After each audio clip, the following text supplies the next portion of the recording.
కొత్తగా వ్యాపారం పెట్టారే అనుకోండి, మీకు ఓటమి మొదట్లో వస్తేనే బాగుంటుందా, లేకపోతే 10 సంవత్సరాల తర్వాత ఓటమి వస్తే బాగుంటుందా? మొదట్లో ఓటమి వస్తేనే మీకు మంచిది. ఎందుకు తెలుసా?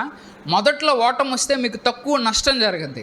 అంటే మీరు అప్పుడే తక్కువ పెట్టుబడి పెట్టుంటారు, అప్పుడప్పుడే ఎదగతా ఉంటారు. కాబట్టి అప్పట్లో ఏదన్నా అంటే ఒకవేళ మీకు ఒక ₹1,00,000 వ్యాపారం అనుకోండి, నష్టం వస్తే ఎంత నష్టం వస్తుంది? ఒక 10,000 నష్టం వస్తుంది.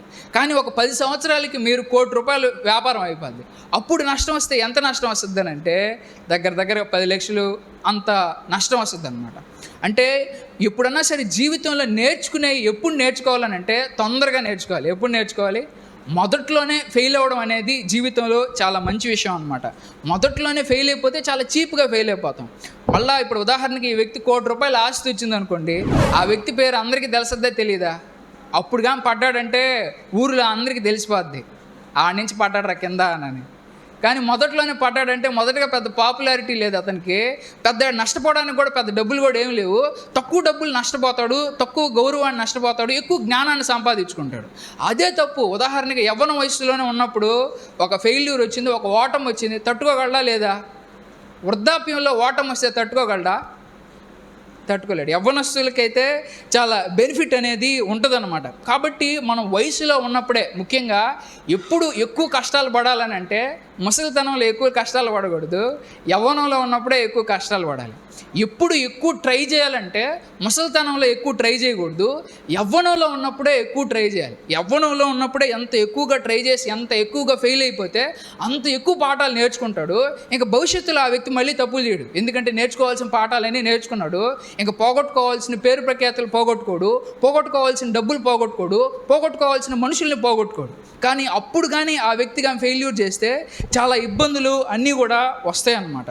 పెళ్లి కాకముందు అయితే బాధ్యతలు, భార్య పిల్లలు కూడా ఉండరు. కాబట్టి ఒకవేళ అప్పుడు ఫెయిల్ అయినా పెద్ద నష్టమేం రాదు. ఒకవేళ బాధ ఏదైనా అనుభవిస్తే ఆ వ్యక్తే బాధ అనుభవించాలి. పెళ్ళైన తర్వాత ఒకవేళ ఫెయిల్ అయితే ఎవరు బాధలు అనుభవించాలి? భార్య పిల్లలు, తనతో పాటు వాళ్ళు కూడా బాధ అనుభవించాలి. వాళ్ళు కూడా అవసరమైతే పొట్ట మార్చుకోవాల్సిన పరిస్థితి వస్తుంది. ముందే అయితే ఆ వ్యక్తి ఒంటరిగా ఉంటాడు. కాబట్టి ఈడు కావాలంటే అమెరికాకి వెళ్తాడు, ఈడు నుంచి హైదరాబాద్కి వెళ్తాడు, బెంగళూరుకి వెళ్తాడు, ఎక్కడికన్నా వెళ్ళొచ్చు.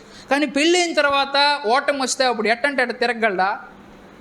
కాబట్టి దేవుడు ఎప్పుడు ఓడిపోవడం ఒక మనిషికి మంచిదనేది చేయగలడు. ఉదాహరణకి పడిపోయిన తర్వాత తిరిగి నేర్చుకోవడానికి ఈ వ్యాపారం కాదు ఇంకొక వ్యాపారం చూద్దాము అని ఆలోచించినప్పటికీ ఈ ఉద్యోగం సెట్ అవ్వదులే, ఇంకొక ఉద్యోగం ప్రయత్నం చేద్దాం. ఇవన్నీ ఎప్పుడు చేయాలి? యవ్వనంలో చేయాలా లేకపోతే వృద్ధాప్యంలో చేయాలా? యవ్వనంలో చేస్తేనే ఏదన్నా ఒకటి నేర్చుకోవడానికి స్పీడ్గా నేర్చుకోగలడు. టైం కూడా బాగుంటుంది, నేర్చుకోవడానికి టైం ఉంటుంది, ప్లస్ సమయం కూడా ఉంటుంది, ప్లస్ ఏదన్నా కింద పడిపోయినా కానీ తిరిగి లేచి తట్టుకునే శక్తి అంత కెపాసిటీ కూడా ఉంటుంది. ఒకవేళ ఈ సమయంలో ఎవరన్నా పడిపోయామో పైన తల్లిదండ్రులు ఉంటారు. ఒకవేళ మనం ఏదైనా చేయలేకపోతే తల్లిదండ్రులు ఎంతో కొంత మనల్ని ఆదరిస్తారు. అదే భార్య వాళ్ళు వచ్చినప్పుడు ఆదరిస్తారా? తల్లిదండ్రులు చూపించినంత ప్రేమ భర్త అయినా సరే భార్య అయినా సరే చూపించడు. నీకెందుకమ్మా చదువా, నీకెందుకమ్మా ఆడు ఉద్యోగాలా అని మానిపించేస్తారు భర్త భార్యలు అయితే. కానీ అదే తల్లిదండ్రులు అయితే ఒకవేళ మీరు ఓడిపోయినప్పటికీ కింద పడిపోయినప్పటికీ కూడా మిమ్మల్ని ఎంతో కొంత ఎంకరేజ్ చేసి మిమ్మల్ని ఎట్టొకట నిలబెట్టాలనే స్థాయిలోనే చూస్తారనమాట. దేవుడు ఎప్పుడైతే ఓటములు మనకిస్తాడో అదే మనకు బెస్ట్ టైం అనేది జ్ఞాపకం చేసుకోవాలి. ఎప్పుడు మనకు ఫెయిల్యూర్ ఇచ్చాడో అది మనకు బెస్ట్ టైము. కాబట్టి కష్టాలు పడాల్సిన టైంలోనే కష్టాలు పడాలి. కానీ యవ్వనంలోనే నేను కష్టాలు పడినానంటే ఎప్పుడు కష్టాలు పడాల్సి వస్తుంది అంటే కష్టాలు అయితే తప్పించుకోలేడు. నేర్చుకోవాల్సిన పాఠాలు నేర్చుకోకపోతే ఎప్పుడైనా నేర్చుకోవాల్సిందే. కాబట్టి ఉదాహరణకి 2 పిల్లకాయలు చదువుకుంటా ఉన్నారు అనుకోండి, ఒక వ్యక్తి చదువు మానే స్కూల్కి వెళ్తున్నాడు అనుకోండి, ఈరోజు కాలర్ ఎగరేసేయచ్చు నీకంటే నేనే సంపాదిస్తున్నాను రా అని. కానీ రేపు పొద్దున అట్లాగే ఉంటుందా? రేపు పొద్దున మనకంటే ఆ వ్యక్తే ఎక్కువ సంపాదిస్తాడు ఈరోజు చదువుకున్న వ్యక్తి. అప్పుడు ఆ రోజు మనం తలదించుకోవాల్సిన పరిస్థితి రావచ్చు. ఈరోజు నేను అంత చదువులు చదవలేనులే, అంతంత చేయలేనులే, అంత కష్టపడలేనులే అని అనుకుంటే ఎప్పుడు కష్టపడతామంటే ఈరోజు మనకు బాగానే ఉంటుంది. ఎప్పుడు కష్టపడతామంటే మనం భవిష్యత్తులో కష్టపడతాం. ఈరోజే ఎక్కువ గంటలు కష్టపడి చదవగలం, పెళ్ళి అయితే ఎక్కువ గంటలు కష్టపడి చదవలేం. ఏ పని చేయాలన్నా సరే ఇప్పుడే మనం చేయగలం. అందుకే ఆయన అంటున్నాడు, యవ్వన కాలమందు కాడి మోయుట నరునికి మేలు అని అంటాం.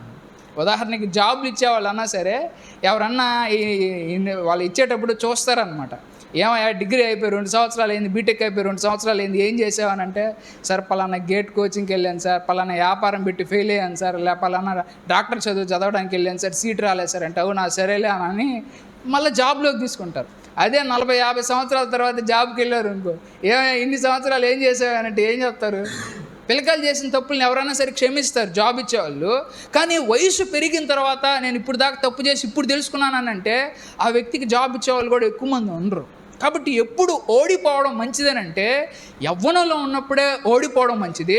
ఒంట్లో శక్తి ఉన్నప్పుడే ఎన్ని ఓటములు చూస్తే అంత మంచిది. ఎందుకనంటే ఆ ఓటముల్లో నేర్చుకున్న పాఠాలన్నా సరే, ఆ ఓటములో నేర్చుకున్న గుణాలన్నా సరే, మంచి గుణాలన్నా సరే అవి ఎప్పుడు ఉపయోగపడతాయి అంటే తర్వాత భవిష్యత్తులో నిన్ను మంచి స్థితిలో నిలబెట్టడానికి అవి ఉపయోగపడతాయి.